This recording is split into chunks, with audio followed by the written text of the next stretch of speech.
জাল টাকা ও জাল টাকা তৈরির সরঞ্জাম সহ প্রতারক চক্রের এক স্বয়ংক্রিয় সদস্যকে আটক করেছে জামালপুর র্যাব ১৪। মঙ্গলবার গভীর রাতে শেরপুর সদর উপজেলার চাপাতলী এলাকার একটি নির্মাণাধীন ভবন থেকে ওই প্রতারককে আটক করে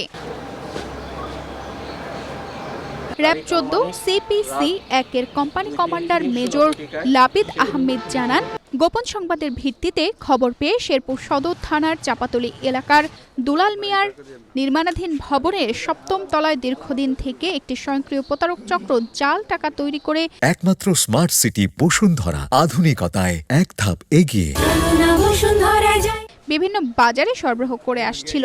এমন সংবাদের ভিত্তিতে রাতে অভিযান পরিচালনা করে প্রতারক চক্রের স্বয়ংক্রিয় সদস্য মুর্শিদুল হককে আটক করা হয়। আমাদের সামনের আসন্ন ঈদুল আজহাকে কেন্দ্র করে দেশের অভ্যন্তরে টাকা জালিয়াতি চক্র সহ বিভিন্ন প্রতারক চক্র সক্রিয় রয়েছে। এসব প্রতারক চক্রকে শনাক্ত করার জন্য আমাদের গোয়েন্দা টিম সবসময় নিরলসভাবে কাজ করে যাচ্ছে।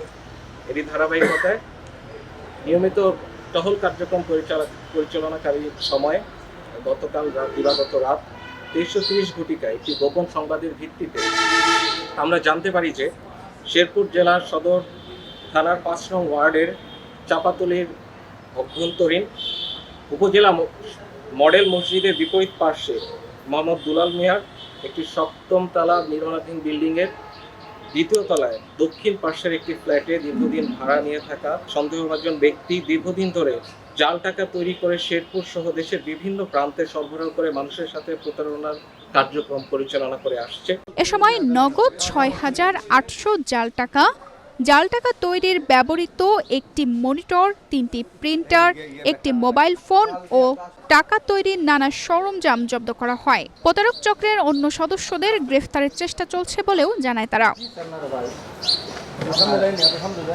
তানজিদা রহমান ইনায়া, বাংলাদেশ প্রতিদিন।